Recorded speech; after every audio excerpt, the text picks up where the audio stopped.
called The Call to Action on Opioids and Naloxone in the Workplace. This is one of the topics that we highlighted last year in our keynote presentation. And we appreciate that the AIA, among other credentialing bodies, are awarding continuing education credit. And thank you each for taking time to join us today.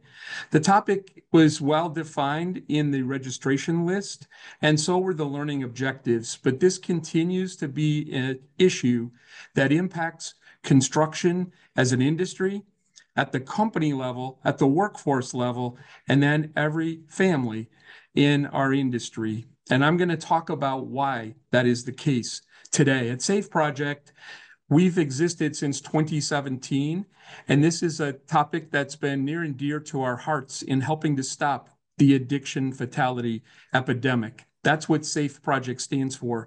We work with communities, campuses, both at the college level, the K-12 level. We work with veterans, and we work with workplaces. I'm the Senior Director for Safe Workplaces, and this topic has been a topic of great interest for me for many years.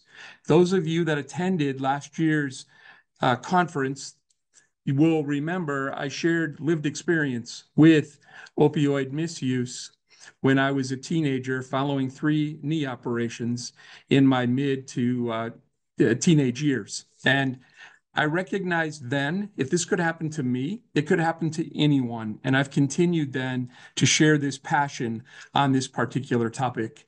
I'm going to describe how our construction industry and workforce has been impacted by the opioid crisis. Going to talk about leading gateways for new persistent opioid use in both workers' compensation and in our employee benefit programs. And I want people to recognize this topic of opioids and overdoses continues to evolve over time.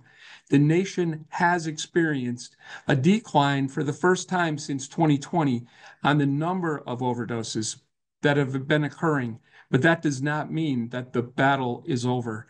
If anything, we need to continue fighting this 3-decade-long crisis to make headway in protecting people. And our industry has been at high risk. So I'm going to focus on how to share information with your workers and also with your families. And then I want to talk about the importance of having naloxone in your workplaces and on your job sites. So I started this by saying the problem is well known. The impact that addiction, specifically substance misuse and substance use disorders, has on our workplaces continues to be high. It will be lost productivity from absenteeism, tardiness, presenteeism, but also safety and quality incidents. There's a higher degree of turnover. And all that leads to production pressures on schedule and profit fade. So the argument of human capital risk management runs high on substance use and misuse. But I wanted you to know, as recently as 2019, the National Safety Council said 70% of workplaces were impacted by the opioid crisis.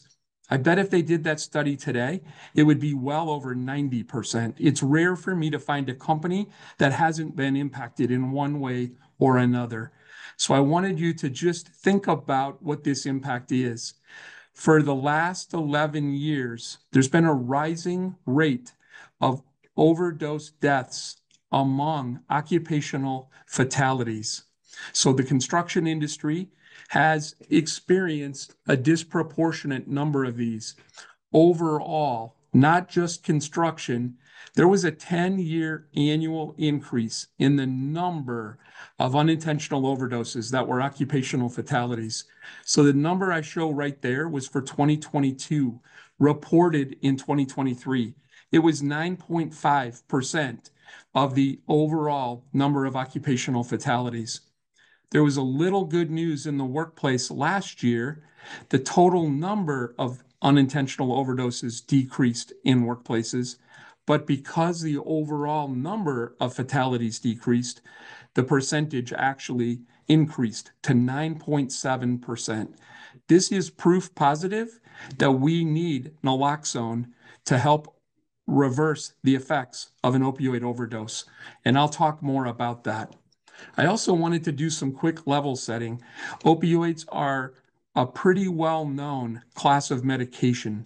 generally for pain management, both for acute and chronic pain. There's a few brand names that some people will know more than others. We've listed three here on this slide: hydrocodone, oxycodone, and morphine. Many people will remember hearing the term OxyContin. That was a popular medication, and it was featured in some of the feature documentaries like Dopesick. They're generally safe as a class of medications when they're prescribed by doctors and within a certain use of time.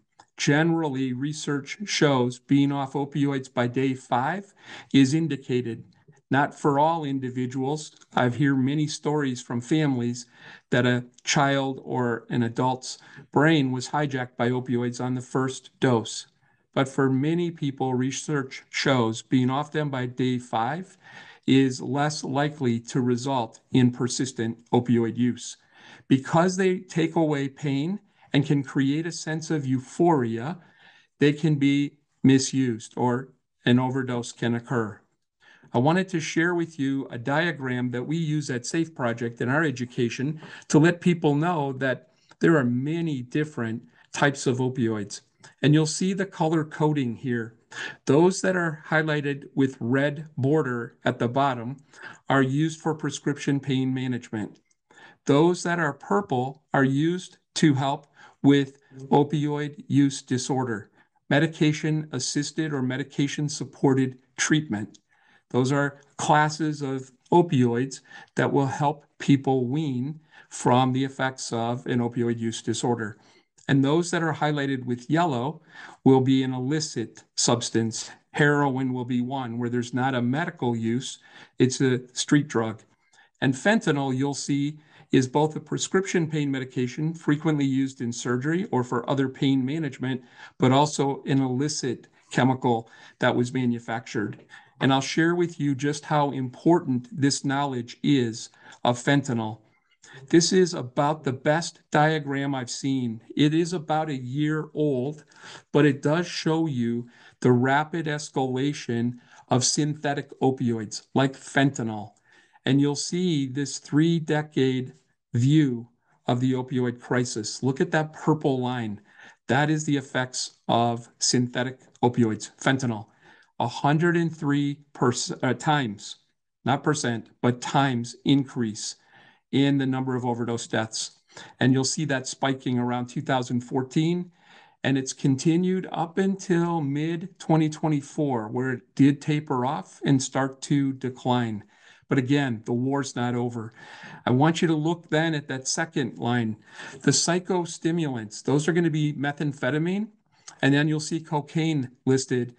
That is what's called polysubstance overdose. And you'll have multiple substances mixed together.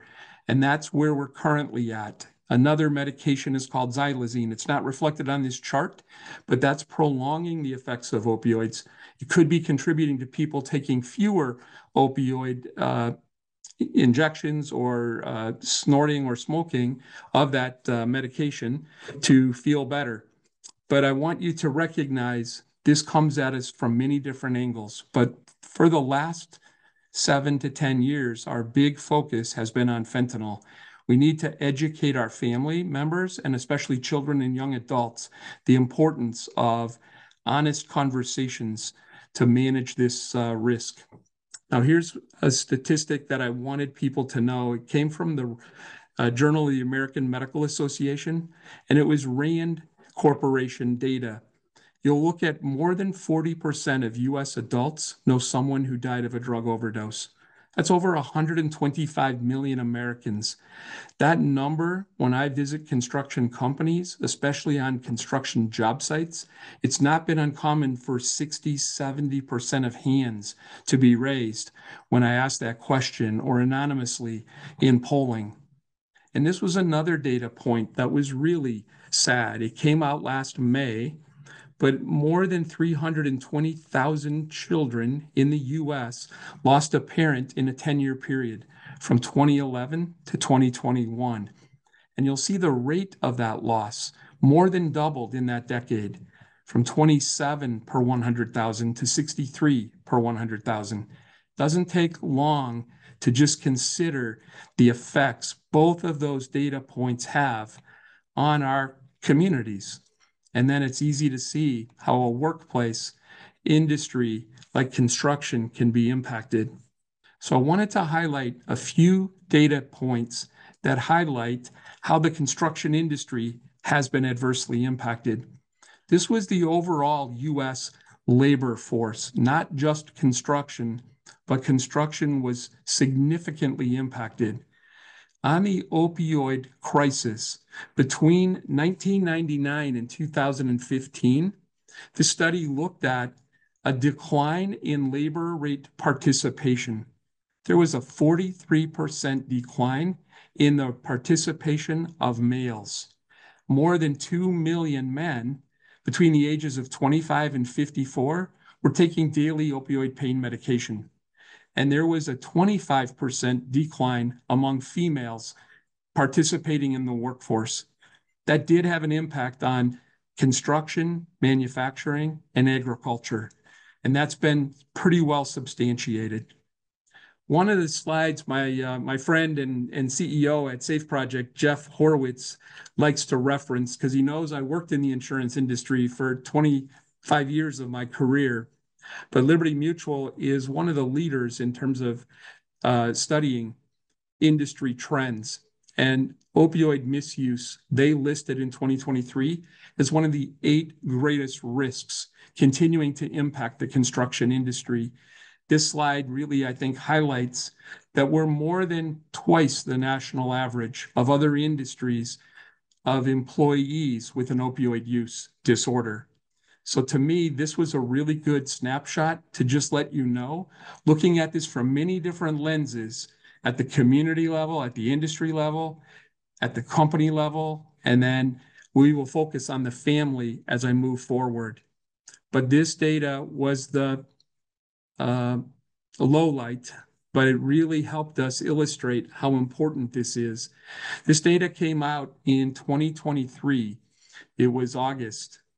So just about 15, 16 months ago, it showed for 19 different industries, construction had the highest number of overdose deaths.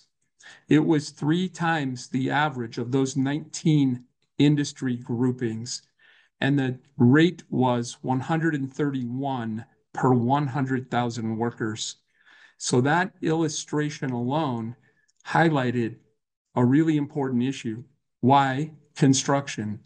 And I want people to think about that issue of pain management. It's very important to consider. We have a lot of musculoskeletal injuries, slips and falls, lifting, lowering, twisting, turning, bending, carrying objects. And the more we have the musculoskeletal injuries, the more prescribing that we have.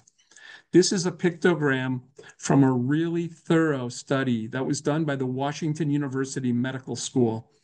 The professor, Dr. Anne Marie Dale, retired last year, but this was a huge capstone to an incredible career she had. And I always try to highlight this in a picture because it does paint that 1,000 words we hear about. Construction is hard work, musculoskeletal injuries, a high rate of injuries. Well over 34% of construction workers have at least one musculoskeletal injury. Commonly prescribed opioids. It has been shown that 55% of the time, construction workers were being prescribed opioids. That was 2 times higher than manufacturing, which was the second highest industry. And then that issue of not enough paid time off means workers will play through the pain. And then what I find shocking to me when I do all employee safety meetings is very few workers have been instructed about the hazards of working under the influence of opioids. They know it takes away the pain, but they don't realize what it does to their spatial sense, to their sense of balance, to their ability to maintain focus on their work. So this is one of the most important messages to let people know. Does your doctor know who's prescribing you opioids that you work from heights? on residential construction, either from ladders or scaffold, that you're lifting and carrying heavy objects. You're getting in and out of trucks, bringing materials. This is always a surprise to employees, but it's one of the best ways to help educate employees. If you're going to receive opioid pain medication, ask the doctor if there's an alternative. And there are methods that we will discuss in a few minutes. But I wanted you to see this pictogram because I think it's really a good illustration of why construction has been so adversely impacted. So we talk about these leading gateways of new persistent opioid use. There's 5 I want you to think about. And chronic pain already exists, and it's frequently treated with large doses of opioid pain management. For many reasons, it's been very stigmatized, and people have not necessarily been offered naloxone, the antidote to helping reverse the effects of an overdose from opioids. So I'm going to talk a little more about that. On and off the job injuries. Many times workers know that companies are concerned about the risks of opioids. So sometimes workers who get injured decide to treat outside the work comp system. They might see a family doctor. They might see a doctor that doesn't know the work that they're involved with. So both on and off the job injuries are a leading gateway for opioid prescriptions. Surgical procedures, as well as medical and dental procedures. It's been revealed that over 2 million new cases of persistent opioid use occur from surgery each year. That's people refilling prescriptions 60 days later. That's what that definition of persistent opioid use is. And the last one that I'm going to highlight is this diversion of leftover pills. Only 10% of individuals properly dispose of pain medication. It's been pretty well substantiated, and we need to recognize the risk of holding on to those extra pills frequently means family members and guests in our homes are subject to increased risk. I'll talk more about that in a moment. On that issue of chronic pain, I want you to just think about how important it is to destigmatize. Many times people think chronic pain is not real. I always want people to know it's not only real, but it's a very complex medical condition. I mentioned how it's treated with large doses of opioids, but I want you to think about how many individuals are impacted. 21% of US adults experience chronic pain. So that's almost 52 million individuals. Of those, about 17 million individuals, about a third, will have high impact chronic pain. It means their performance of activities of daily living are severely or substantially restricted. So this is one of the issues when I do webinars or I do live presentations. I frequently will have family members or individuals come and describe the chronic pain. They almost always thank me for highlighting that this is real, that they've been stigmatized. Even when they get their prescriptions, they're frequently feeling judged.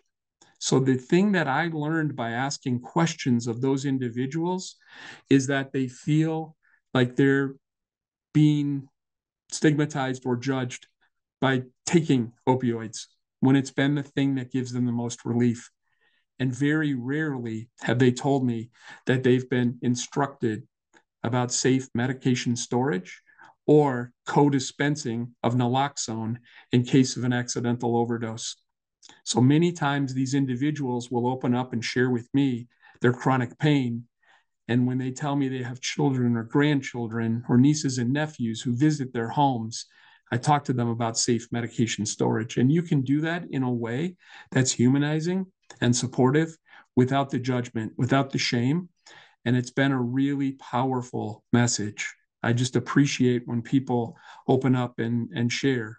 I want you to know how to have that sensitivity of conversation with your family members and loved ones. I also wanted to highlight why this is so important. This has been a study that's been undertaken for many years on an annual basis It's by the federal agency called SAMHSA, the Substance Abuse and Mental Health Services Administration.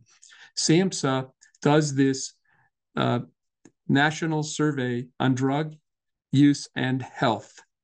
And every year they identify what percent of individuals 18 and over perceive they've had a substance use problem.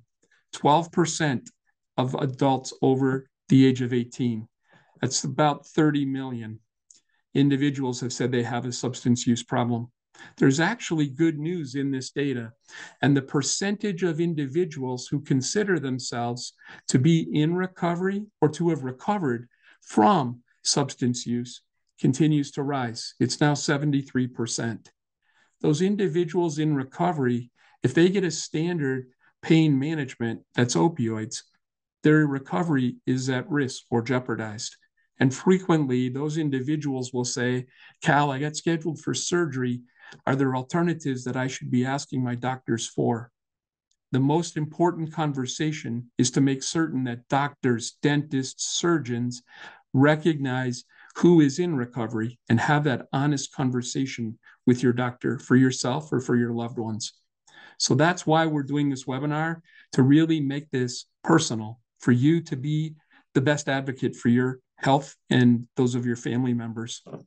Now, a couple of quick data points around the reality of prescription pain medication. This data came out in March of 2021, and I used the word frightening, but it was shocking to see almost 21 to 30% of patients prescribed opioids for chronic pain misuse those.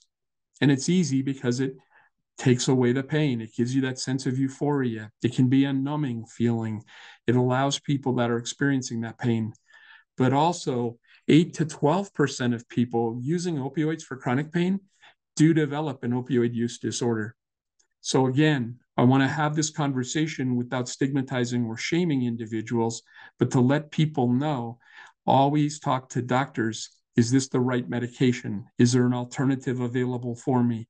Is there a multimodal pain management strategy that will help reduce the risk of an opioid use disorder? Now, this data showed 4 to 6% of people who misuse prescription opioids transitioned to heroin, usually when a prescription is cut off. And someone's like, well, you can't get another refill. You've extended that refill too long. When that person has developed a dependency, physical, emotional, to the medication, they're going to need to replace that. And frequently, illicit drugs are a pathway. That's what happened from 2010 to 2013, before fentanyl exploded, the overdose crisis. People were cut off by prescription drug monitoring programs for legitimate prescriptions or illegitimate prescriptions. And when they could no longer get those filled, they had to turn to heroin. And you'll hear some just harrowing stories of agony from people who were treated for a legitimate injury. I was a risk manager for a construction company from 2014 to 2020, but previously I consulted to over 500 construction companies across the United States. And I saw that some people never healed from an injury at work or away from work, or if they had a surgery for an injury at work or a medical or other chronic health condition. And a lot of that made me realize we have an issue with opioids. So I've been talking and teaching about this for many years, but as a risk manager, I had to stay out of that medical lane. I was really happy to see that studies were being done that allowed me to expand my scope and to start educating and sharing. It's a big reason I came to work for national nonprofit SAFE Project a year ago, March, 10 days before the PHRC annual housing conference there in State College. But I wanted you to see one last data point. 80% of people who use heroin first misused prescription opioids. So this risk remains real. The difference today is people have chosen fentanyl because of its availability and its low cost and the ease of which it was being obtained. So I want you to think about a couple of data points here that show we're not out of the woods with the opioid crisis. This is a map from the Centers for Disease Control. The most recent data is 2023. We have made progress since 2019 to 2023. The number of opioid prescriptions per 100 people decreased from 47 to 37.5. That's been about a 10-year decline that continues to make promise. But this map shows us we have concentrations of heavily rural states that still have excessive overprescribing of opioids. Where you have large medical systems, urban areas, you have more modern or contemporary medication protocols in health systems. So I want people to recognize that's one source of risk. And the second is when we have leftover pills, there's now data that shows it creates an overdose risk for the whole household. This data was from the Journal of the American Medical Association. It was over 840,000 patients and their homes. It showed that there was a 60% increase in the risk of an overdose in a household with the first opioid prescription. And that risk climbed to 625% with 2 or more opioid prescriptions in that household. This was a mic drop moment. It really shook the conversation. It talked about the need for safe disposal of leftover pain medication. This was children, young adults, guests in our homes who were viewing medicine cabinets as a safer source for drugs because they were prescription. It was more predictable. They were labeled. People knew what they were getting. So I wanted to just highlight how important this is. This is from the American Academy of Pediatrics. Opioids are a leading cause of childhood poisoning deaths, including youths less than 5 years of age. That increased in that same 10-year period I talked about earlier, 2011 to 2021. And this one breaks my heart when we read this data. So there is a simple solution, and it's something that more workplaces, I hope, will embrace. But it is a category of products. I learned a lot about this from Jeff Horowitz, CEO at Safe Project. While I was out educating people, Jeff was learning about some of these solutions, and he figured it out in a more strategic way than I did. He started building partnerships with companies that were making these products and teaching them how to better distribute their products for different uses. So I'm showing you 3. There are other companies available. Many of these are now available online and even at retail pharmacies or big box stores. This idea of drug deactivation and at-home disposal is a simple strategy for every person on this call. This is a simple strategy. This is an affordable strategy, and it's very effective. Each one of these operates a little bit differently, but what happens is when you mix leftover pills or pain patches, or a liquid or a tincture, whatever the solution is, you will deactivate the chemical. And generally, it will harden or solidify to where you can safely dispose of it.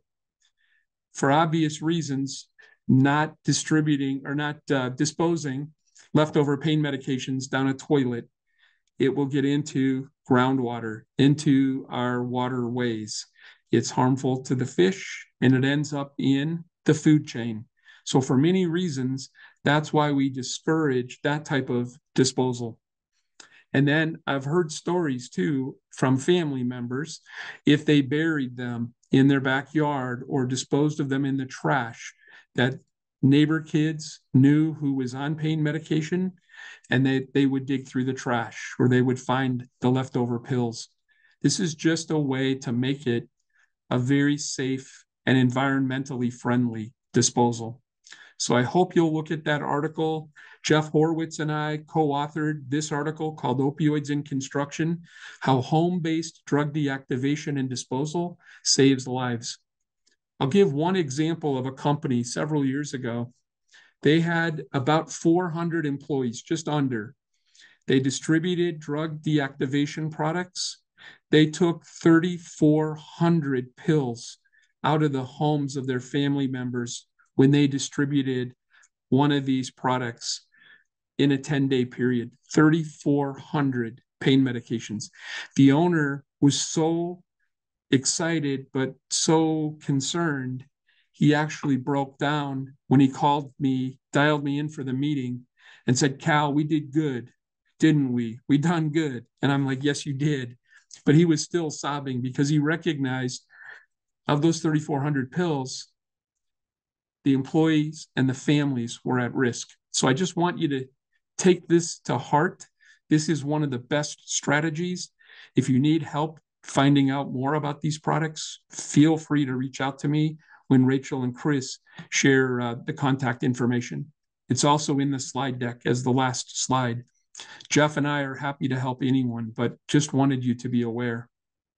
Now, I also wanted to highlight what's really powerful to me are stories of recovery. They're what give us hope, lived experience.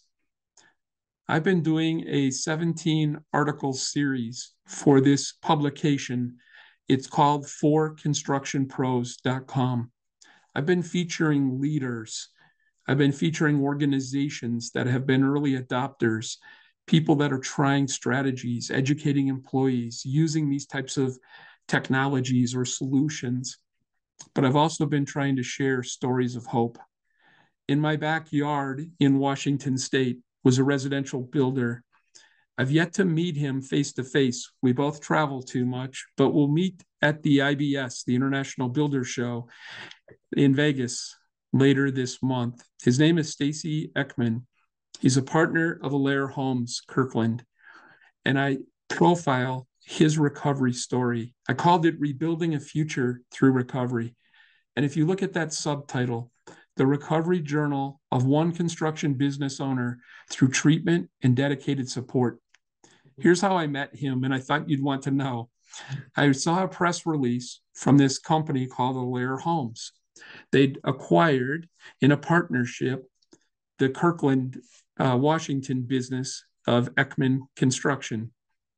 And they together did a project for a treatment and recovery center in that town of Kirkland, Washington, about 25 miles north of Seattle.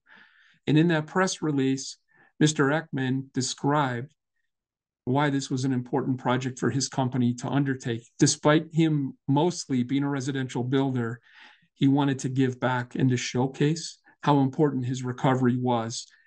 And that was such a revelation is the word I wanted to use. Just, it touched my heart. And when I called him, he said, I'm happy to meet with you. We ended up doing it over the phone, and he was just an open book. So please, if you're aware of someone, or if it's you yourself or someone in your family or one of your coworkers, these stories are what give people hope. And I use this tagline, hope, help, recovery, very seriously. Remember, 73% of people who've identified a substance use challenge or problem go on and find recovery through multiple pathways. And that's what we do at Safe Project, is to help highlight and shine light on addiction, to give people the hope to find this type of recovery. This was one of the highlights of all of 2024. And when I see Stacy in Vegas, I know it's going to be more than a high five. It's going to be a big bear hug to just thank him for sharing that story. And you can see he does a really cool contemporary design to their house and home building. But I just felt you would want to know that this is occurring within the residential construction industry. This is what's really important, is for people to learn what may lead to an overdose. We've listed these 5 factors, and it's important that everyone become trained in recognizing the signs and symptoms of an overdose as well. I'm going to share information about opioid overdose reversal training. But before that would matter to you, I wanted you to think about this can affect anyone that's taking pain management. It could be wisdom teeth extraction. It could be a knee surgery, a hip replacement. It could be for cancer. It could be for childbirth. There's many reasons why people take pain medication. It wouldn't just be elderly parents or grandparents or spouses that are having surgery that could accidentally take another dose. This frequently happens to people who are very busy, who are distracted by the pain, forgetting if they get off cycle. When they last took pain medication, it'd be easy to take an additional dose. But combining any pain medication with alcohol can have a big impact, and that can be very unsafe. But there are also possibilities of contraindications where you could have complications of combining opioids with other over-the-counter or other prescription pain medication. Sometimes people will go to multiple pharmacies and not have their prescriptions consolidated. That can be a risk of a doctor or a pharmacist not knowing that you're seeing different people. So I like to encourage people whenever possible to use the same pharmacist and to build a relationship with your local pharmacy. So you have the opportunity to be educated and for them to help you identify, am I taking any medications that can be, a problem if they're combined with another medication, especially anything that would depress breathing or impact your heart rate. Those are things that would be problematic. Opioids impact our ability to maintain breathing. It impacts our ability for the involuntary breathing process. That's what happens when we have an excess of opioids. So I think what's really important here is that 4th category would be misuse or abuse of pain medication, and especially with increasing concentrations. That's why heroin was so problematic when overdoses started to climb. It was a larger concentration of opioids, but with fentanyl, it became extreme, 50 to up to 100 times stronger than even morphine. So a little bit could have a huge impact.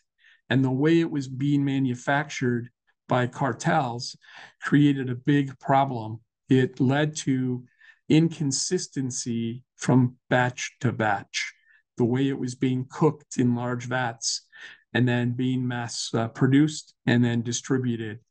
There was no quality control, and that led to a large concentration of people being poisoned by this illegal hazardous substance.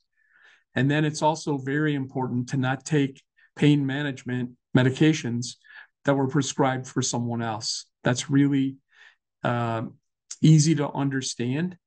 I'm a large person. The dose I get from a doctor is going to knock out a 12 to 14-year-old adolescent. Whereas for me, with my increased size and my different metabolism, so this is really important that we educate people about not sharing leftover prescription pain medication, just properly, safely dispose of it. So a quick overview of what some of those symptoms will look like. It will be a person who's non-responsive, who has slowed or stopped breathing. Telltale signs would include blue-gray lips and fingertips, showing that as respiration has decreased, so has the oxygen flow into our extremities. It'll show up visibly, lips and fingernails, 2 good telltale signs. You could see clammy looking skin. You could have nausea. You could have vomiting. You could have that pale or what's called ashen look. where the color is out of your body for the same reason. There's not sufficient oxygen in that blood flow. If you're not breathing or your breathing has slowed, it's natural that it would be limp, and then you may not feel a pulse or actual respiration, and heart beating could stop. So I didn't want to go too deep into this today, but I wanted you to know that naloxone exists when we have overdose symptoms. And it's important. Naloxone will not hurt a person if you administer it to an individual. It serves one purpose, and it's to reverse the effects of opioids. But there are other possible diagnoses that could cause some of those symptoms. So it's important to make a determination and to call for 911 emergency medical response. And if you do administer naloxone, it's important that there be follow-up medical care also. So this is just going to give you a quick overview. This is an example of the Narcan brand. It's naloxone, but there are many over-the-counter varieties as well. And what you'll see is a quick overview of what naloxone is. And then I'm going to share with you a couple of really important free training programs that were available. I've mentioned Jeff Horowitz several times. He partnered, as I did, with the National Association of Home Builders.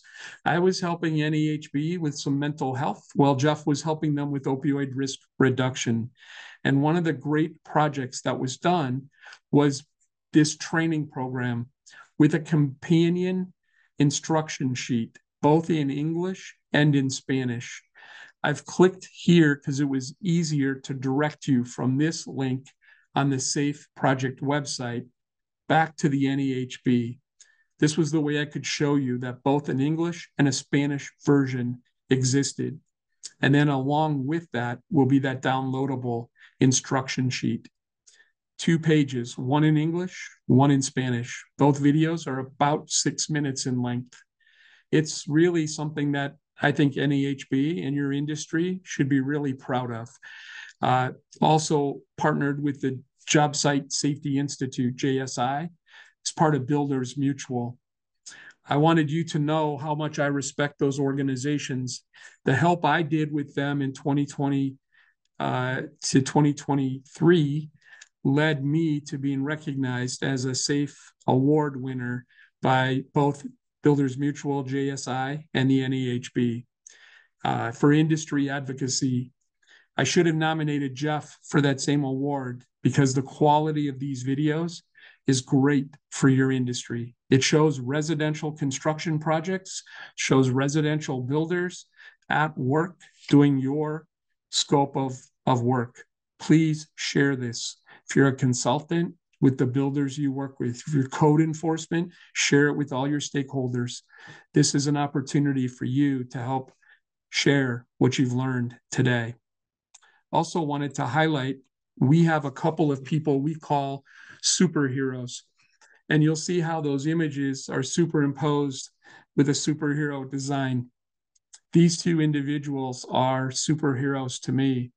The male is Nick Williams. He's in Colorado.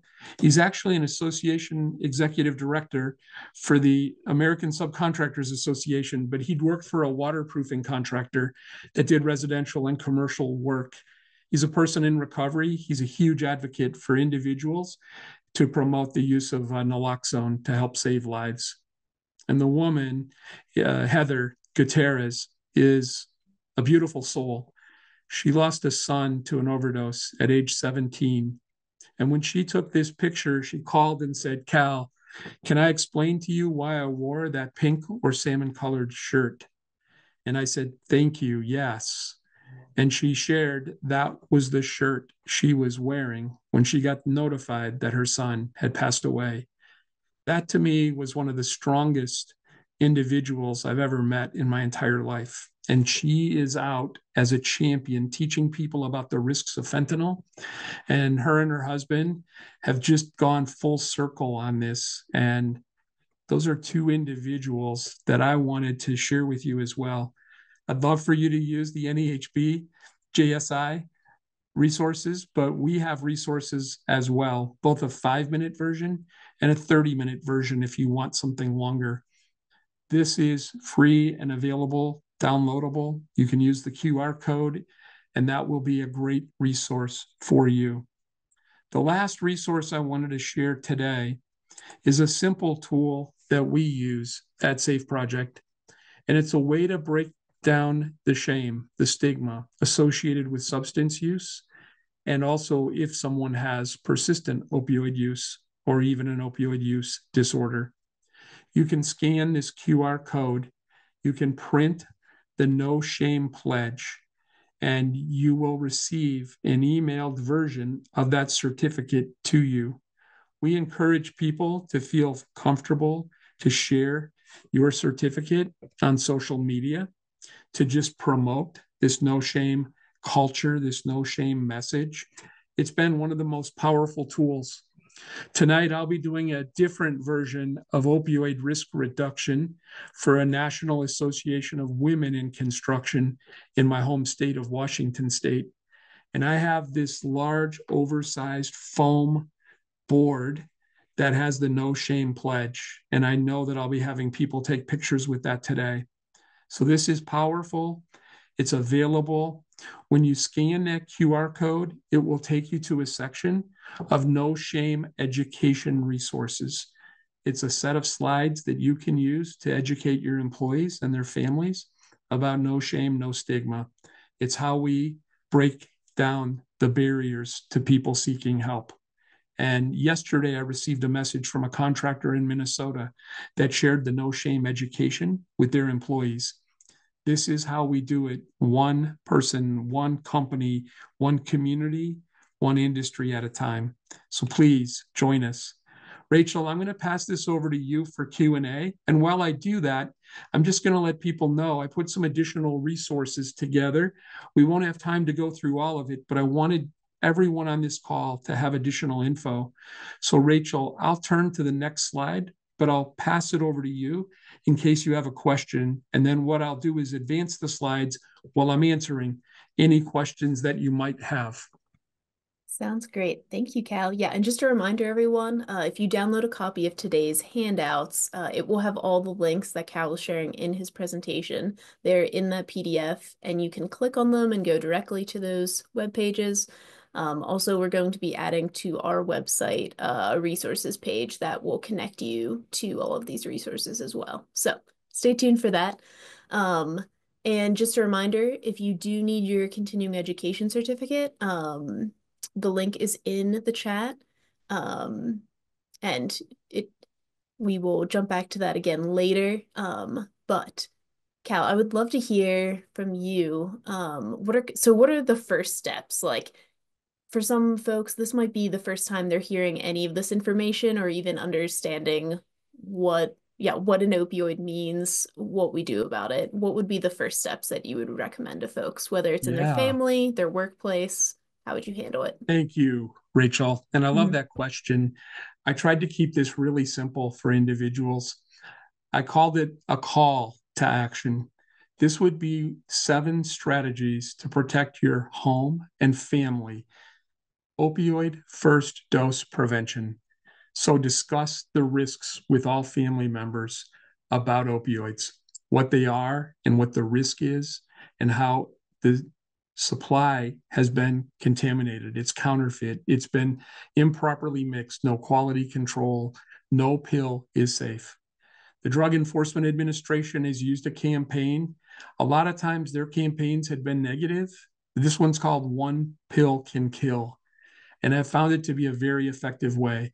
In my community, when I educate people, sports coaches, church leaders, just anybody in the community, that message has resonated with youth.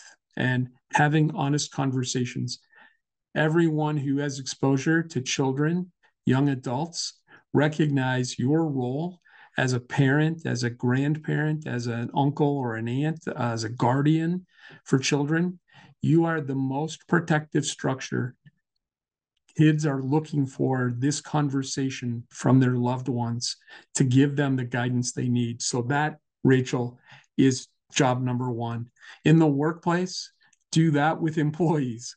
Educate employees and teach them how to have the conversation. Do a toolbox talk, do a stand down. So back to the families, you can do lock boxes. When you're prescribed opioids, if your doctor, dentist, or surgeon really feel that it's necessary and you've asked about alternatives, then ask, could I be co-dispensed naloxone? And what I've seen happen a number of times, even within my own family, a family member getting opioids, the doctor's like, wow, okay, let's try something other than opioids since you're asking me for naloxone. It changes that discussion, changes the conversation. For home and family, purchasing one of those drug deactivation products, scouring your home, making it a scavenger hunt. Who has leftover pain medication? Who had wisdom teeth?